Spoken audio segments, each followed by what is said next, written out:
नमस्कार, आप देख रहे हैं कट टू कट लाइव और आपके साथ हूं मैं सौरभ दुबे। 84 का चौसर जानलेवा होता जा रहा है। इस सियासी जंग में शुमार हर उम्मीदवार की राजनीति पर खतरा मंडरा रहा है।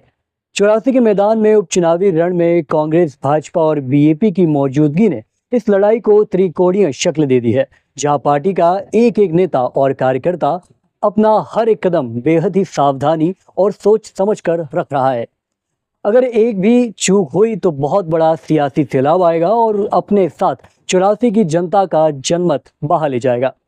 दूसरी ओर तमाम राजनीतिक पार्टियां बेहद मंथन के साथ एक एक कर अपने तमाम उम्मीदवारों का ऐलान कर रही है, मगर अब हो वही रहा है जिसका सभी को डर था, क्योंकि यहाँ एक तरफ पार्टी अपने उम्मीदवारों के नाम का ऐलान कर रही है, दूसरी ओर टिकट की दावेदारी कर रहे पार्टी के अन्य नेता खफा होते जा रहे हैं। ऐसा सिर्फ 84 में नहीं बल्कि सलूम्बर में भी हो रहा है, और ऐसा सिर्फ बीएपी में नहीं बल्कि भाजपा में भी हो रहा है। दरअसल हाल ही में बीएपी ने 84 सीट के लिए अनिल कटारा के नाम की पेशकश की है, जिसके बाद से लंबे वक्त से इस सीट की दावेदारी पेश कर रहे पोपट खोकरिया नाराज हैं, जबकि दूसरी ओर सलूम्बर से भाजपा नेता नरेंद्र मीणा को टिकट न मिलने पर उन्होंने बागी तेवर अपना लिए हैं।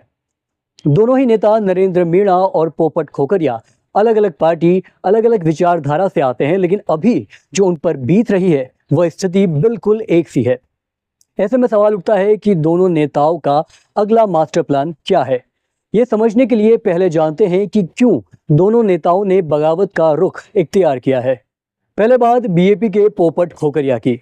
दरअसल पोपट लंबे वक्त से बीएपी के साथ जुड़े हैं, समय समय पर पार्टी के बड़े कार्यक्रम में शिरकत भी कर चुके हैं, बीएपी के तमाम बड़े नेताओं के साथ मंच भी साझा किया है, लिहाजा लंबे वक्त से 84 उपचुनाव की सीट के मजबूत दावेदार माने जा रहे हैं। इस फहरिस्त में दो और नाम थे, पहला दिनेश गुवेड़ और दूसरा अनिल कटारा। वहीं अनिल कटारा, जिसे आखिरकार राजकुमार का अगला उत्तराधिकारी के तौर पर पेश किया जा रहा है। हालांकि खोकरिया को ये बात बिल्कुल रास नहीं आई, वह लगातार प्रत्यक्ष अप्रत्यक्ष तौर पर इसका विरोध कर रहे हैं, जिसे बीएपी समर्थित लोग बगावती तेवर करार दे रहे हैं। वहीं दूसरी ओर भाजपा के नरेंद्र मीणा भी कुछ इसी कश्मकश में है। हाल ही में उनका एक रोते बिलखते वीडियो आया था, जिसमें वह भाजपा की ओर से टिकट न मिलने पर फूट फूट कर रो रहे थे। मौके पर मौजूद उनके समर्थक में लोग उनके पक्ष में नारे भी लगा रहे थे। कुछ लोग ढांढस बता रहे थे कि कोई बात नहीं, अगली बार मिल जाएगा टिकट, मगर शायद मीणा जी अगली बार के मूड में नहीं है।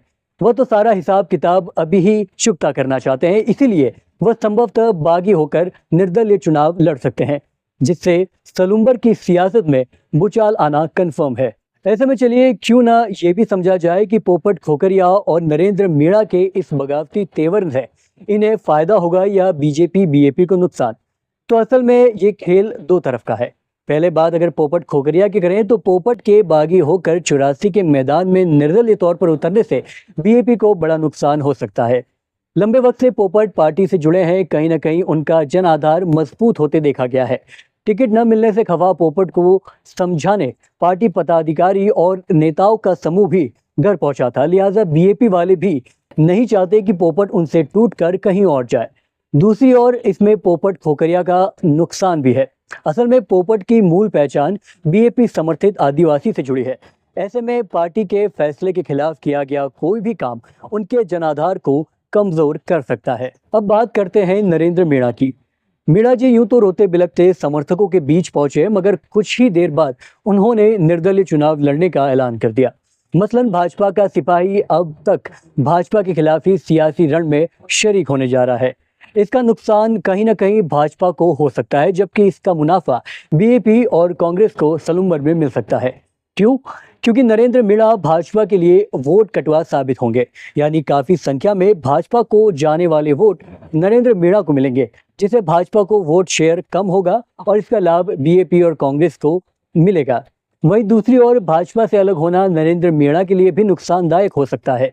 असल में नरेंद्र मीणा के समर्थक बड़ी तादाद में भाजपा वोटर्स हैं, जो लॉयल वोटर्स हैं। लिहाजा अगर मीणा निर्दलीय चुनाव लड़ते हैं तो उनका बड़ा वोट बैंक भाजपा के साथ जा सकता है, जिससे उन्हें बुरी तरह हार का सामना भी करना पड़ सकता है। हालांकि चुनाव में क्या होगा क्या नहीं ये तो वक्त ही बताएगा, मगर कहीं ना कहीं ये सारी समीकरण समझ कर अगर नेता अपने आगे की रणनीति तैयार करते हैं तो इसका फायदा कहीं ना कहीं उन्हें जरूर मिल सकता है। ऐसे में आपकी इस पर क्या राय है, कमेंट करके जरूर बताएं। वीडियो को ज़्यादा से ज़्यादा शेयर करें। हमें यहाँ तक देखने के लिए आपका बहुत बहुत शुक्रिया। नमस्कार।